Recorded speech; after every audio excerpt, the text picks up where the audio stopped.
Olá pessoal, hoje estaremos falando aqui sobre um problema que viemos enfrentando durante a pandemia do Covid-19, os problemas nos contratos de locação.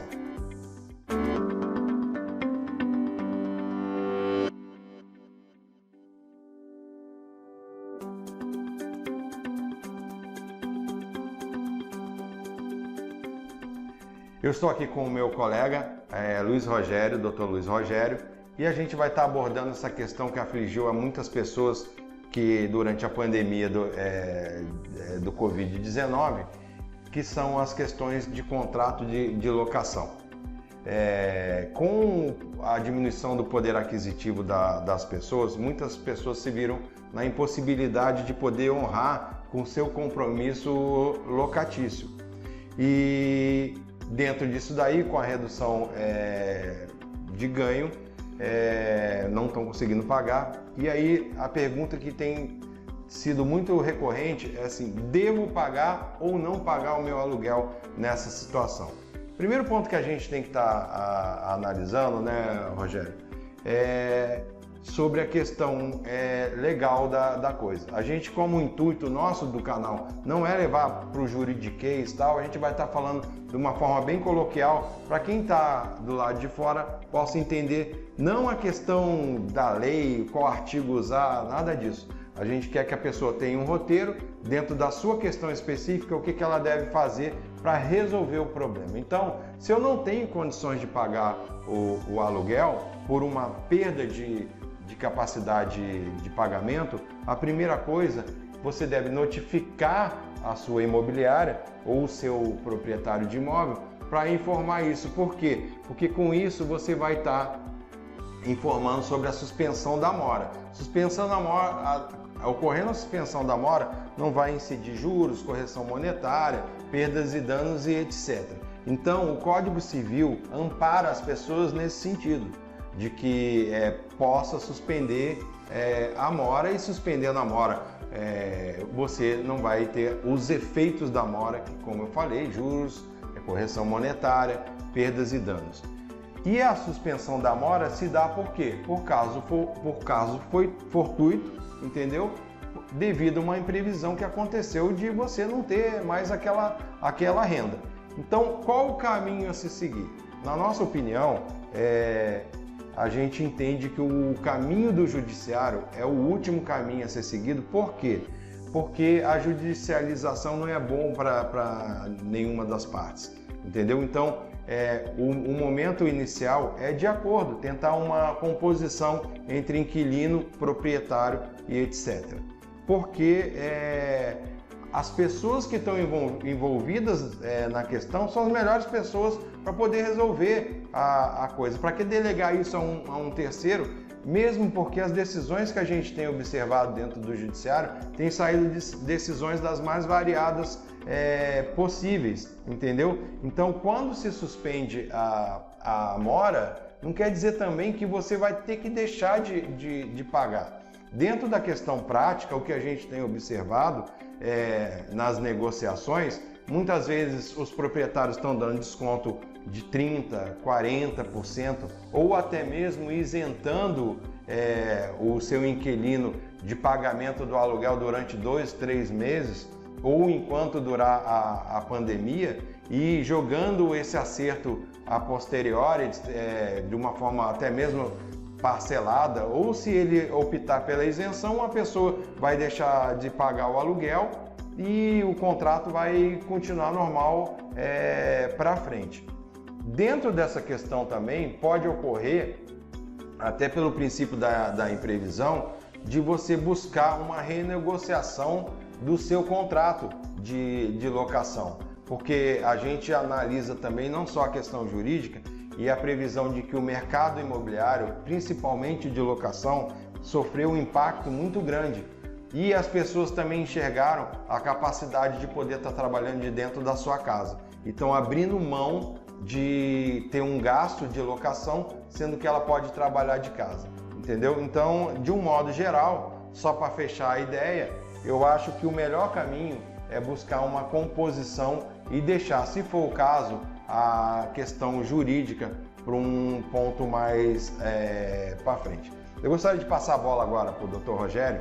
O Dr. Rogério tem uma experiência mais prática, por ser dono de imobiliária também. Eu gostaria, Rogério, que você trouxesse para o nosso público os efeitos práticos que você tem vivenciado dentro da sua imobiliária.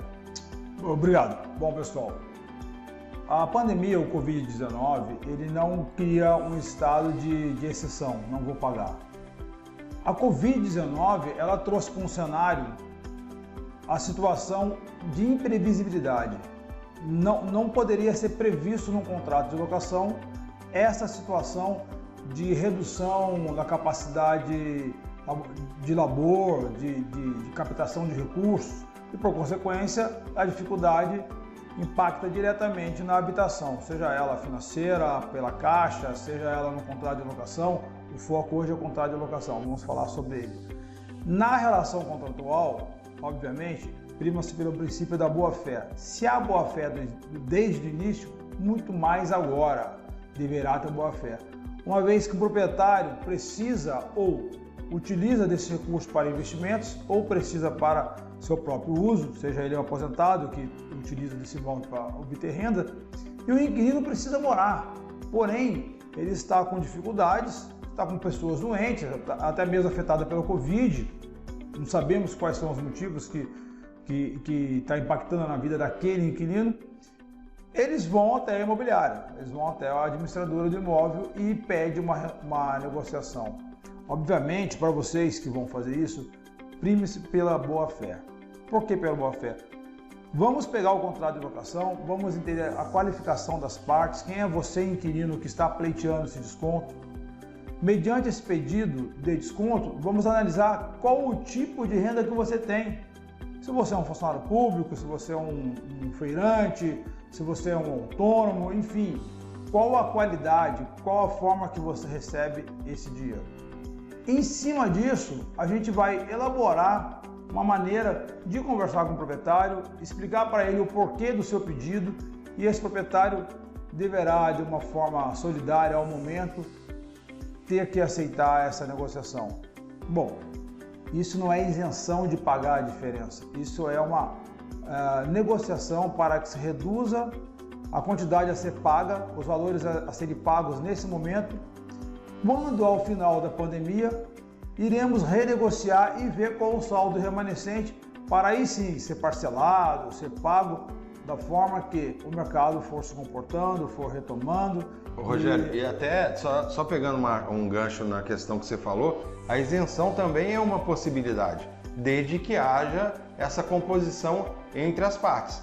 Aqui no escritório mesmo a gente tem vivenciado isso, a questão da isenção. Se o proprietário concordar de dar uma isenção, tudo bem, porque não tem só a questão jurídica, negocial, a gente tem que pensar na questão social também. Então é só esse porém que eu queria colocar, Rogério, nesse momento. Eu concordo com o Dr. Alex, e digo mais, estamos falando do inquilino, tem o proprietário. Como você é inquilino que precisa do imóvel, o proprietário também precisa. O proprietário precisa do imóvel para perceber aqueles valores que estavam contratados. Sem dúvida alguma, ele já deve ter efetuado compromissos em cima desse compromisso, portanto, o contrato de locação, para que ele possa se garantir com aquilo que ele irá fazer também. Por esse motivo, a gente pode isentar, pode deixar de pagar aluguel desde que esteja de acordo com as partes. Quando o Alex falou, o judiciário é o último momento, sim, é o último momento. Por que é o último momento? Que o interesse maior de você, inquilino, você, proprietário, ter a maneira melhor de compor essa questão, uma vez que realmente é imprevisível, uma vez que impactou no bolso, que vai impactar no bolso do proprietário, vocês se resolverem para aí sim a gente criar um aditivo, criar uma forma dessa questão estar de forma harmônica como era antes no início do contrato. Isso nos leva ao entendimento que o momento Covid-19 não é um momento que a gente pode utilizar para tirar proveito, para ganhar vantagem, não é nada disso. É um momento de solidariedade, é um momento que temos que ter muita boa fé, muita ética, para aí sim conseguir um equilíbrio nessa relação. Esse é o meu entendimento, espero que tenha contribuído bastante com vocês. Vou passar para o Alex se ele quiser colocar algo mais. Eu só queria colocar, já pegando a sua fala final, Rogério, e principalmente em relação à questão da judicialização, não quer dizer também que a gente vai para o judiciário, como você falou, de aproveitadores de situação, vai dizer assim, não vou aproveitar para não pagar. Dentro do judiciário, a pessoa vai ter que provar que houve a redução realmente da capacidade de pagamento. Então, o proprietário tem que fazer uma análise. No primeiro ponto, é interessante rescindir um contrato com um inquilino que é um bom inquilino, está há bastante tempo no imóvel, honra seu compromisso contratual em dia, do que ele ficar com o imóvel fechado, tendo que pagar taxas durante um período para tentar realocar o seu imóvel. Então, como a gente falou, o principal ponto nesse momento é o diálogo entre as partes. É uma composição para poder tentar reequilibrar esse contrato, onde as duas partes possam cumpri-lo da melhor maneira. Então a gente chega ao final desse nosso primeiro vídeo. A gente gostaria de que vocês ficassem ligados com a gente, porque nós vamos estar trazendo bastante informações voltadas para o mercado imobiliário, relacionado a financiamento imobiliário, locação, compra e venda de imóveis, regularizações imobiliárias, etc. Então, se inscreva no nosso canal, divulgue nosso canal, aperte lá o sininho para quando a gente lançar um vídeo novo, você fique ligado nas nossas informações. Muito obrigado. Falou proprietário, piscou. Proprietário. Locação. E aqui sem muito formalismo mesmo, né, cara? Se perceber que tá fugindo, mas, voltando ao assunto. Não, e pode até discordar de ideia. É trocar, assim. É um bate-bola mesmo. Eu acho que a gente tem que pensar como se fosse uma receita para quem está do lado de fora. Eu preciso resolver isso, o que eu faço? É isso aí. Entendeu? Isso aí.